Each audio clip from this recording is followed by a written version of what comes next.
Guys, welcome back to my channel. ഇന്ന് നമുക്കൊരു കുഞ്ഞ് ക്യൂട്ട് നോട്ട് ഉണ്ടാക്കാം. അതിനായി തന്നെ നമ്മൾ ഇതുപോലത്തെ രണ്ട് നോട്ട്ബുക്കിലെ പേജ് എടുക്കുക.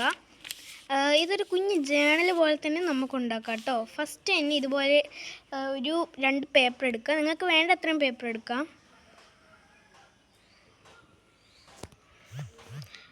എന്നിട്ട് നമ്മൾ എന്ത് ചെയ്യണം, ആ ഒരു മേളത്തെയും താഴത്തെയും വൃത്തിക്ക് കിടക്കുന്നു കളയണം. ഈ റെഡ് ലൈൻസ് ഇല്ലേ, അതൊക്കെ ഒന്ന് നല്ല വൃത്തിക്ക് കളഞ്ഞെടുക്കുക.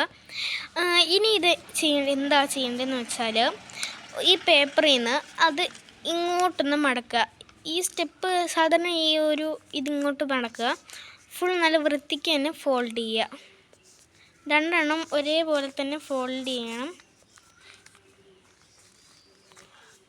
എന്നിട്ട് ഇത് ഇങ്ങോട്ട് ഫോൾഡ് ചെയ്യുക. നല്ല മനസ്സിലായി തന്നെ നല്ല വൃത്തിക്ക് ഫോൾഡ് ചെയ്യണം. അപ്പോൾ ഇത് ഇങ്ങോട്ട് ഫോൾഡ് ചെയ്യുക. ഇനി ഇത് നടുക്കിന്ന് മുറിക്കുക. അപ്പോൾ നമ്മളിവിടെ പേപ്പറൊക്കെ നല്ല വൃത്തിക്ക് നല്ല മുറിച്ചെടുത്തിട്ടുണ്ട്. ഇനിയിപ്പോൾ ഇതെന്ത് ചെയ്യണം, ഇത് സ്റ്റാപ്ലർ അടിക്കുന്ന മുമ്പ് ഇതിനൊരു കവർ വേണം. കവറാക്കാൻ വേണ്ടി ഇതേ കൂട്ട് തന്നെ ഒരു പേപ്പർ എടുക്കുക. അപ്പോൾ നമ്മൾ ചെയ്തിട്ടുണ്ട്. ഇങ്ങനെയാണ് നമ്മൾ ചെയ്തിരിക്കുന്നത്. ഒരു കവർ ഉണ്ടാക്കുക. ഇനിയിപ്പോൾ ഇതെന്ത് ചെയ്യുക, സ്റ്റാപ്ലർ എടുക്കുക, ഒന്ന് അടിക്കുക. ഈ കാണുന്ന പോലെ നിങ്ങൾ സ്റ്റാപ്ലർ അടിക്കുക. എന്നിട്ട് ഇവിടെ ഇങ്ങനെ ജസ്റ്റ് ഇങ്ങനെ ഒന്ന് സർക്കിൾ പോലെ ഒന്ന് മുറിക്കുക.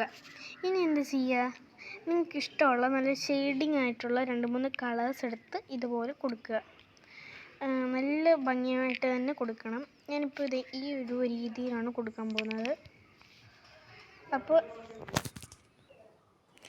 ഇത് നമ്മളിങ്ങനെ കളർ കൊടുത്തിട്ടുണ്ട്. നേരിയൊന്നും ആയിട്ടില്ലെങ്കിലും അത്യാവശ്യത്തിനൊരു രീതിയിലൊക്കെ നമ്മൾ കൊടുത്തു വെച്ചിട്ടുണ്ട്.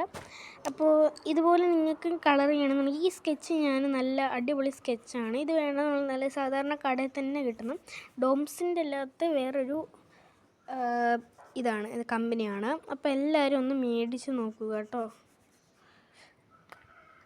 പിന്നീട് എന്ത് ചെയ്യണമെന്ന് വെച്ചാൽ, സ്റ്റിക്കർ ഒട്ടിക്കാം, അല്ലെങ്കിൽ എന്തെങ്കിലും എഴുതി കൊടുക്കാം. ഞാനിവിടെ സ്റ്റിക്കറും എഴുതി കൊടുക്കുന്നുമുണ്ട്. അപ്പോൾ നമ്മളിത് സ്റ്റിക്കർ ഒട്ടിച്ചെടുത്ത് നോട്ട്ബുക്ക് എന്നൊക്കെ എഴുതി കൊടുത്തു. അപ്പോൾ ഇത്രയാണ് നമ്മുടെ മിനി നോട്ട്ബുക്ക്. നിങ്ങൾക്ക് ഇതിനെക്കാട്ടും ഇച്ചിരി കൂടെ നല്ല പെയിൻ്റൊക്കെ അടിച്ചു കൊടുക്കാം. അപ്പോൾ എല്ലാവർക്കും മിനി നോട്ട്ബുക്ക് ഇഷ്ടപ്പെട്ടു എന്ന് തോന്നുന്നു. അപ്പോൾ എന്തായാലും ലൈക്ക് ചെയ്യുക, ഷെയർ ചെയ്യുക, സബ്സ്ക്രൈബും ചെയ്യുക കേട്ടോ.